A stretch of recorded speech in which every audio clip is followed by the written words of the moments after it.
السلام علیکم ورحمۃ اللہ وبرکاتہ۔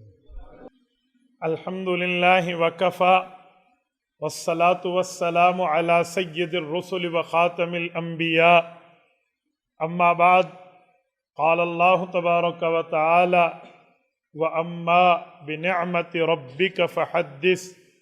عن عبداللہ بن عمرو بن عاص رضی اللہ تعالی عنہما قال کل شیء اسمعه من رسول اللہ صلی اللہ علیہ وسلم اکتبه، فنہتنی قریش رضی اللہ تعالی عنہم فقالوا اتکتب کل شیء ورسول اللہ صلی اللہ علیہ وسلم بشر یتکلم فی الغضب والرضا، فامسکت عن الکتاب فذکرت او قال فذکر للنبی صلی اللہ علیہ وسلم فأومى بأصبعه إلى فيه وقال اكتب فوالذي نفسي بيده ما يخرج منه إلا حق، رواه الإمام الهمام أبو داود في سننه۔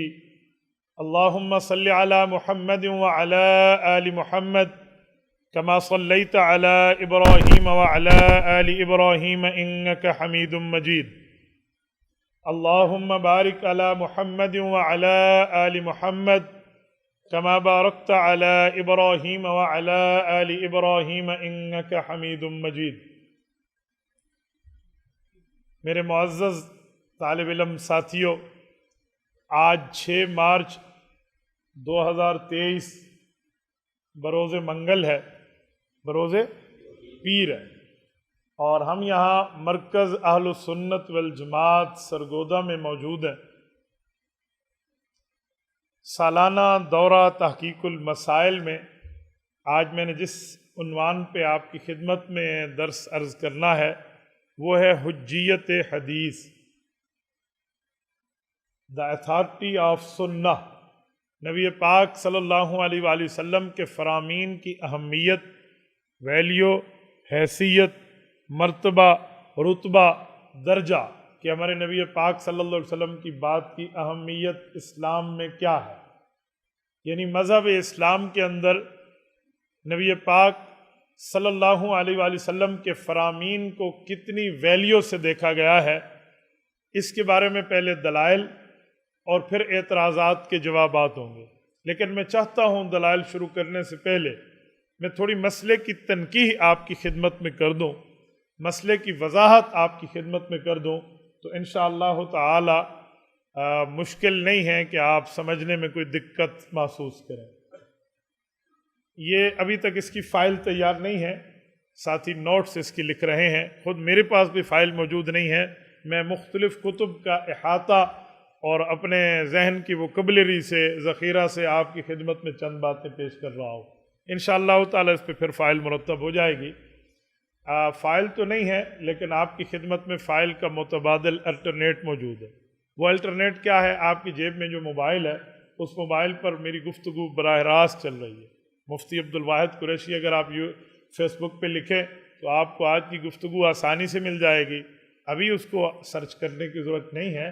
جب سبق ختم ہو جائے گا اس کے بعد اگر آپ نوٹس لکھنا چاہیں تو وہاں اس فیس بک پیج کے اوپر ریکارڈنگ لائیو موجود ہوگی، آپ اس سے نوٹس لکھ بھی سکتے ہیں۔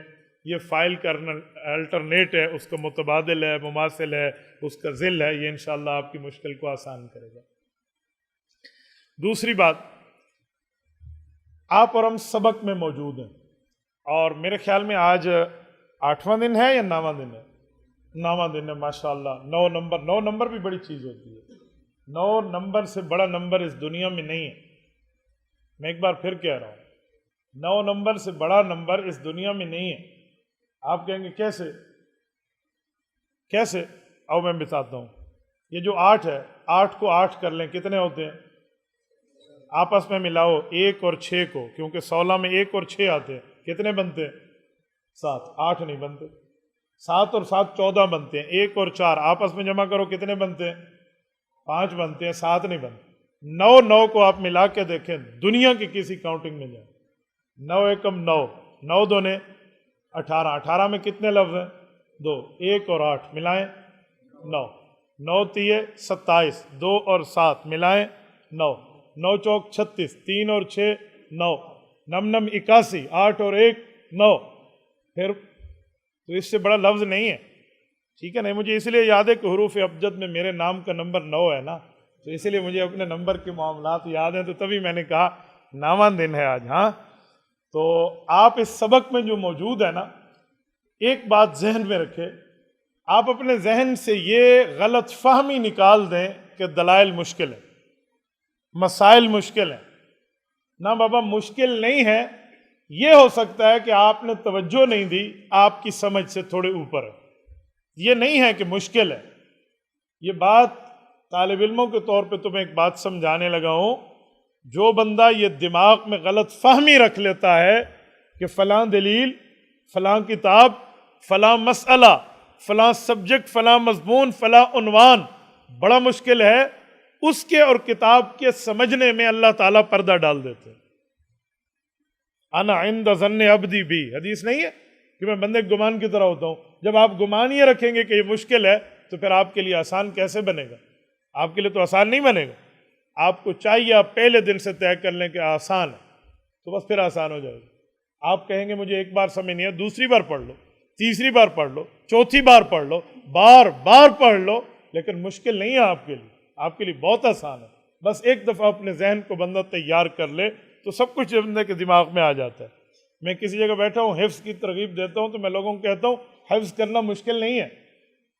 تمہیں 1,00,000 تک گنتی بغیر اٹ کے یاد ہے اور 6,000 قرآن کی آیتیں یاد نہیں ہوتی. سبحان اللہ. 1,00,000 تک گنتی. میں کسی کو اٹھاؤں نا بابا 1,00,000 تک گنتی سنا دو، بلکہ اگر یوں کہوں جتنے نمبر گنو گے اس ایک نمبر پہ 1 روپیہ ملے گا. پھر ویکھیے تسبیح دوتے پڑھ دے لوگوں نے، ایسے پڑھیں گے جیسے پڑھنے کا کو. تو ہمیں لاکھوں گنتی کے الفاظ ہمارے دماغ میں آ سکتے ہیں، ہمارے دماغ میں اللہ کا قرآن نہیں آ سکتا. تو ہم نے ویسے بنا، اس لیے مشکل نہیں ہے. آپ اپنے ذہن کو تیار کر کے بیٹھے کہ جو دلائل ہیں وہ آسان تر بھی نہیں ہے، آسان ترین ہے. انشاءاللہ میں کوشش کروں گا کہ میں آپ کی خدمت میں مولویوں والے الفاظ کم اور عوامی لہجہ آپ کی خدمت میں زیادہ عرض کروں تاکہ علمی بات کو عوامی لہجے میں آپ سمجھا سکیں. حجیت حدیث، نبی پاک صلی اللہ علیہ وسلم کی بات کی اہمیت، نبی پاک صلی اللہ علیہ وسلم کی بات کی ویلیو اسلام میں کیا ہے، یہ اسی لیے پڑھانا پڑ رہا ہے کہ کچھ حدیثیں ضعیف ہوتی ہیں، کچھ صحیح ہوتی ہیں. لیکن قرآن کریم کی تو ساری آیتیں ٹھیک ہے، وہاں تو کوئی ضعیف نہیں ہے. تو یار لوگ اعتراض کرتے ہیں لہٰذا حدیث ضعیف ہے، پتہ نہیں چلنا یہ ضعیف ہے یا نہیں ہے، یہ ضعیف ہے یا نہیں ہے، یہ صحیح ہے یا نہیں ہے، چلو بھئی حدیث کی ویلیو وہ نہیں ہے.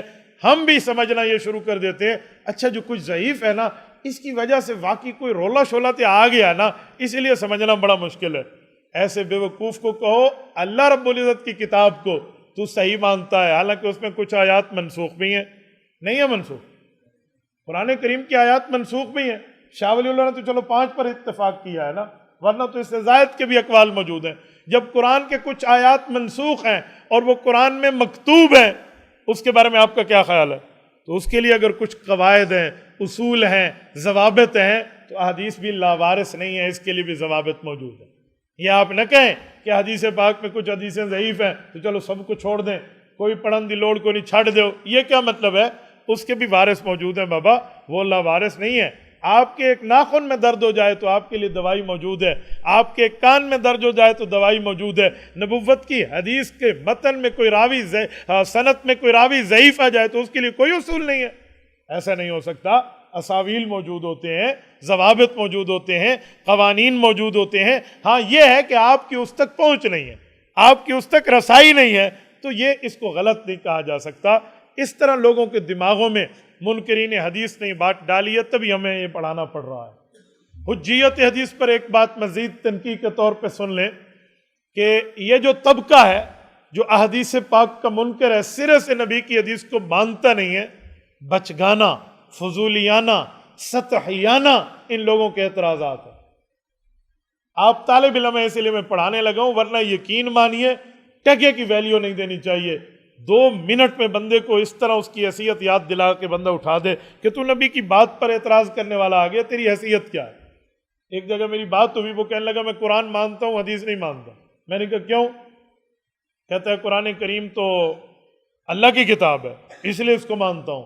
وہ تو مخلوق کی باتیں ہیں، ہو سکتا ہے اس پہ غلطی آ جائے. وہ اپنے زعم میں بڑی دلیل پیش کر رہا تھا کہ قرآن اللہ کی کتاب ہے، اس پہ تو کوئی اعتراض نہیں ہے، حدیث مخلوق، نعوذ باللہ، نبی پاک کے لیے لفظ بول رہا ہے، مخلوق کی بات ہے، مخلوق نے لکھی ہے، غلطی ہو سکتی ہے اس میں، ناممکن فلاں۔ اور پھر مجھے کہا ہم نماز میں قرآن پڑھتے ہیں، حدیث تو نہیں پڑھتے، فلاں نہیں کرتے، لیکن قرآن کی ویلیو بڑی ہے، قرآن کا منکر کافر ہے، قرآن کو ماننے والا۔ میں نے کہا بات پوری ہو گئی؟ جب اس نے بات کر لی کہتے جی پوری ہو گئی۔ میں نے کہا بیٹا آپ سنبھل کے بیٹھنا، ایک دو باتیں میں بھی پوچھنے لگا، کہیں تمہیں سر کو چکر نہ آ جائے۔ یہ کتاب، یہ جو آپ نے کتاب پکڑی ہوئی ہے، یہ کیا ہے؟ اللہ کا قرآن ہے۔ میں نے کہا کس نے دیا ہے؟ حضور نے۔ میں نے کہا جھوٹ بولتے ہو یا سچ کہتے ہو؟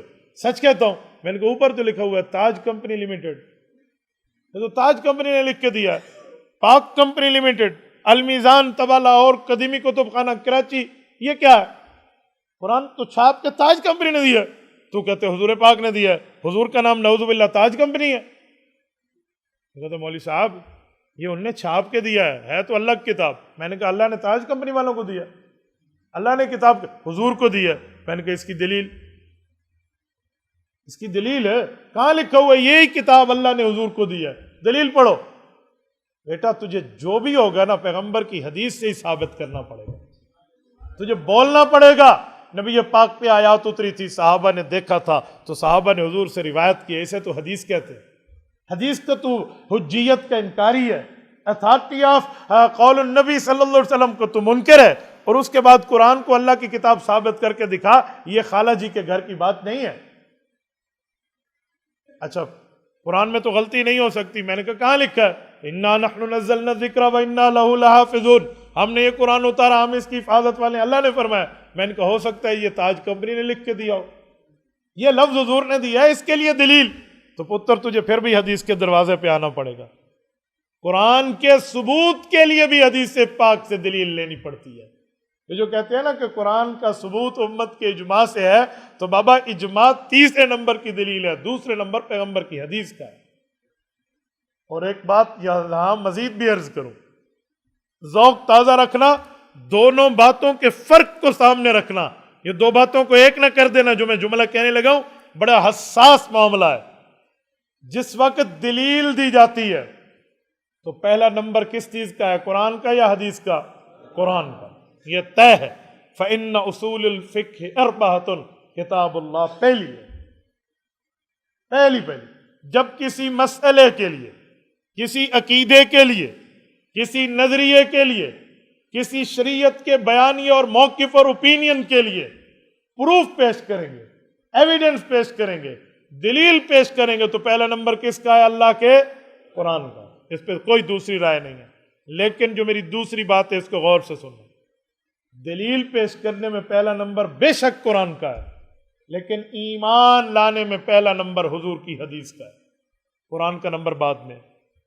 میں ایک دفعہ پھر کہہ رہا ہوں، شاید کوئی دوپہر کی نیند میں اونگا ہوا ہو اور یہ بات سمجھ نہ سکے کہ مفتی عبدالواحد قریشی نے سفر بڑا لمبا کیا ہے، اس لیے اس کا دماغ رلا ملا ہوا تھا، پتہ نہیں حدیث کو پہلا نمبر کیسے کہہ گیا ہے، کوئی اونگ رہا ہو۔ اس لیے پھر دوبارہ کہہ رہا ہوں، دلیل دینے سے پہلے دعویٰ پیش کر رہا ہوں، دلیل دینے میں پہلا نمبر اللہ کے قرآن کا، ایمان لانے میں پہلا نمبر حضور کے فرمان کا، پھر اللہ کے قرآن کا۔ دلیل بہت آسان، بہت ایزی، یہ کتاب اللہ کی کتاب ہے، یہ ہمیں کس نے بتایا؟ بولیے بولیے، کس نے بتایا؟ نبی پاک صلی اللہ علیہ وسلم نے بتایا۔ ہم نے حضور کی بات کو سچا مانا یا جھوٹا مانا؟ بولیے، ہم نے حضور کی بات کو سچا مانا کہ یہ واقعی اللہ کی کتاب ہے، تب قرآن کو قرآن مانا، تو پہلے ایمان حضور کی حدیث پہ ہے، پھر ایمان اللہ کے قرآن پہ۔ ایمان لانے میں قرآن بعد میں ہے، حضور کا فرمان پہلے ہے، ہاں دلیل دینے میں قرآن پہلے ہے۔ تو جب حدیث پاک کی اتنی ویلیو ہے، کس بنیاد پہ کہا جاتا ہے ہم حدیث پاک کو نہیں مانتے؟ اندھے ہو گئے ہیں علم سے، سوچ سے، فہم سے، فراست سے، خرد سے، عقیدت سے، بصیرت سے وہ لوگ جو پیغمبر کی حدیث کا انکار کر دیں۔ یقین مانی اگر حدیث کا انکار کر دو گے، سبحانک اللہم سے لے کر السلام علیکم تک تقریباً 80%، 80% نماز پیغمبر کی حدیث پر مشتمل ہے، آپ کو چھوڑنا پڑ جائے گا۔ تو اس لیے حدیث کا انکار بہت بڑی قرآن پر جرت کی بات ہے، اسلام پر بہت بڑی جرت کی بات ہے، اس لیے حدیث پاک کا انکار نہیں کیا جا سکتا۔ آپ کے دماغ میں خیال آئے گا مولانا وہ کون لوگ ہیں جو حدیث کا انکار کرتے ہیں، وہ طبقہ کون سا ہے؟ بابا یہ دنیا میں پورے ایک مذہب کا نام موجود ہے جن کو ہم سمجھانے کے لیے منکرین حدیث کہتے ہیں، نام ان کا پرویزی ہے، نام ان کا اہل قرآن ہے، نام اہل قرآن، انکار پیغمبر کے فرمان، نام پرویزی اور انکار نبوت کے فرمان کی اہمیت کا یہ فتنہ دنیا میں منکرین حدیث کے نام سے پہچانا جاتا ہے۔ ہمارے شہر ڈیرہ اسماعیل خان میں ایک ہی مسجد ہے اہل قرآن طبقے کی، ٹھیک ہے؟ آپ بتا رہے تھے کہ ایک دن آپ نے وہاں نماز پڑھ لی، ہمارے ایک دوست بتا، تو یہ حال ہے۔ وہ پتہ کیا ہے، میں نے ان کی مسجد میں جا کے دیکھا، وہاں محراب بھی نہیں ہے اور ان کا امام اس جگہ ٹھہرتا ہے جہاں ہمارا تکبیر والا ٹھہرتا ہے۔ آپ کو پتہ ہے صف کے اندر امام ٹھہرے یا تو صلاۃ العورات ہوتی ہے یا صلاۃ النساء ہوتی ہے۔ ہاں فقہ کی کتابوں میں ترجمہ پڑھ لینا، صلاۃ العورات کیسے کہتے ہیں، صلاۃ النساء کیسے کہتے ہیں۔ ابھی مجھے پابند کر دیا گیا کہ یہ مائک جو ہے ماشاءاللہ ہماری فیمیل اسٹوڈنٹس میں بنات میں چل رہا ہے، ٹھیک ہے؟ میں نے آپ کے سامنے سینسر رکھ کے بات کرنی ہے نا، تو اس ترتیب پر تو میں سمجھانے لگا ہوں، توجہ۔ تو ان کا امام اندر ٹھہرتا ہے، یہاں پتہ نہیں امام کیوں اندر ٹھہر رہا ہے، شاید فقہی مسئلہ ہے، میں سینسر رکھتے ہوئے سمجھا دیتا ہوں۔ صلاۃ العورات جو کپڑوں سے بالکل عاری ہوں اور دو چار بندے ہوں، ان کے ساتھ کوئی ظلم ہوا ہو، کسی جگہ جنگل میں ہوں، بیچاروں کو لباس ذرہ برابر بھی 70-71 چھپانے جتنا بھی ان کے پاس لباس نہ موجود نہ ہو، تو ان بیچاروں کے لیے حکم ہے کہ اگر نماز کے لیے معاملات کرتے ہیں تو درمیان میں ٹھہر جائے ان کا امام تاکہ بد نظری نہ ہو۔ یہ صلاۃ العورات ہے، یہ بھی ایمرجنسی سچویشن ہے، ہر جگہ نہیں ہے کہیں فتویٰ دے دینا احناف نے نماز کے لیے لباس اتارنے کا فتویٰ دے دیا، تو یہ نہیں ہے۔ اور صلاۃ النساء میں بھی یہی ہے، تو اس طرح کے معاملات ہیں، تو یہ ان لوگوں کا حال ہے۔ اچھا، منکرین حدیث کا یہ طبقہ دنیا میں موجود ہے اور ان کی کتابیں موجود ہیں، مطالب القرآن اٹھائیے، معارف القرآن پرویز، یہ معراج کی اٹھائیے، یہ ان سب کی اس پر دلیلیں ہیں، اور یہ اپنے زمانے میں دلیلوں کے بادشاہ سمجھنے والی قوم سمجھی جاتی ہے۔ کسی اہل قرآن سے شاید آپ کی بات نہ ہوئی ہو، میری بات بھی ہوئی ہے، گفتگو بھی ہوئی ہے، بحث اور مناظرہ تک بھی نوبت آئی ہے۔ ہمارے ایک دوست ہے کراچی میں، نے مجھے کال کی، مولانا آپ کے سٹی ڈیرہ اسماعیل خان میں ایک شخص منکرین حدیث میں سے ہے، آپ ان کو ذرا سمجھائیں۔ مجھے پتہ ہے ان کو سمجھانا اور اونٹ کو رکشے میں بٹھانا ایک جیسا ہے۔ میں نے کہا چلو یار کوئی آدھا ایک گھنٹہ ضائع ہی کرنا ہے، پتہ نہیں شاید اللہ ہدایت دے، تو چلو بلا لو۔ 3 بیٹے ماشاءاللہ اس کے تبلیغی جماعت سے تعلق، سہروزہ چلہ 4 ماہ ان کے لگے ہوئے، اللہ والے مسلمان، باپ ان کا اہل قرآن، وہ اس کو لے کر آئے۔ اتنا شاطر آدمی میں نے اس دھرتی پہ نہیں دیکھا، وہ اپنے قرآن کا اردو ترجمہ اپنے ساتھ شاپر میں ڈال کے لایا تاکہ مولوی میں اپنا ترجمہ نہ دکھا دے، مولوی مجھے کہیں اپنے ترجمے کی بات نہ کر دے، حالانکہ ترجمہ تو دنیا میں ایک جیسا تقریباً ہوتا ہے، وہ اپنا لے کر آئے اور مجھے آ کے پوچھتا مولانا ایک بات کروں؟ میں نے کہا جی آپ کی بات سننے کے لیے تو بیٹھے ہیں، کریں، ایک نہیں ایک 100 باتیں کریں، پوچھیں کیا بات پوچھنی ہے، مجھے بتائیں۔ ایک جگہ بلڈنگ بن رہی تھی، میں نے کہا ٹھیک ہے بن رہی تھی، پھر وہاں پر ایک مالک ہے اور ایک مزدور ہے، تو کس کی بات مانی جائے گی بلڈنگ کے کنسٹرکشن اور بنانے میں، مالک کی یا مزدور کی؟ ڈیفینیٹلی جو آپ نے جواب دیا ہے کہ مالک کی، وہی جواب ہے۔ لیکن میں ان کی شاطر چالوں کو جانتا تھا، میں بائی پاس سے نہیں انڈر پاس سے آیا تھا، میں ان کے معاملات سے بخوبی واقف تھا، تو میں نے کہا جی مزدور کی بات مانیں گے۔ مجھے یوں دیکھنے لگا، کیا کہا؟ میں نے کہا جو آپ نے سنا۔ یاد رکھیں یہ اہل باطل جب گفتگو کر رہے ہوتے ہیں نا، یہ آپ کی دلیل کو کمزور کرنے کے لیے ان کے پاس حربہ ہوتا ہے۔ کیا کہا؟ تاکہ بندہ ڈر جائے، اوہ مجھ سے کوئی غلطی ہوئی، سینہ چڑھ کے کہیں جو سنا ہے وہی کہا، کیا تیری بات پہ ہم پیچھے بیٹھ رہا، لیکن یوں کبھی بھی نہ کیا کریں۔ 100% کانفیڈنس، 100% خود اعتمادی کے ساتھ بات کریں۔ ایک مرتبہ میں نے ایک وماتی کو پیش کیا، المہند، یوں آگے رکھے، مجھے کہتے پورا مانتا ہے، پورا مانتا ہے، جس کتاب کو پیش کر رہا ہوں تو پورا ہی مانتا ہوں۔ یہ اس کے ایک حربہ تھا تاکہ میں کہوں نہیں اس کی 1-2 عبارتیں نہیں مانتا اور وہ میرے سر پہ چڑھ جائے۔ میں نے کہا جی پورا مانتا ہوں، 10 کیڑی موت ہے۔ اچھا پورا مانتے، ٹھیک ہے۔ یہ سوراب گوٹ کراچی کی بات کر رہا ہوں۔ اس دن سے مجھے تجربہ ہوا کہ ان سے گفتگو کا طرز یہ ہونا چاہیے، جی قرآن لو، ٹھیک ہے، پورا مانتے تو پورا ہی مانتا ہوں، ادھورا تھوڑی مانتا ہوں۔ تو ان کی بھی یہ طرز ہے. کیا کہا آپ نے؟ مزدور کی بات مانیں گے؟ میں نے کہا جی آپ مزدور کی مانیں گے. کہتے کیوں؟ میں نے کہا آپ کیا کہتے ہیں؟ جی مالک کی بات مانیں گے. میں نے کہا کیوں؟ وہ چیز کا مالک ہے. میں نے کہا مزدور کی اس لیے مانیں گے کہ مزدور کو مالک نے اجازت دی ہے کہ تو اپنی بات منوا لے. اچھا یہ جب بات میں نے کی نا اس کو سمجھ آ گیا کہ میں نے کیا کہا. بیٹوں کے چہرے پریشان ہونے لگے کہ پتہ نہیں مفتی عبدالواحد صاحب وقت ہی پاس کرے. انہوں نے کہا حضرت مدعے پہ چپ بیٹا، اب میرے پاس ابے کو لائے ہو یا اس کا علاج یہاں ہوگا، آپ خاموش. اسے سمجھ آ گیا کہ اس نے کیا کہا. اب میں تمہیں بتاتا ہوں کہ اس نے کیا گستاخی کی تھی.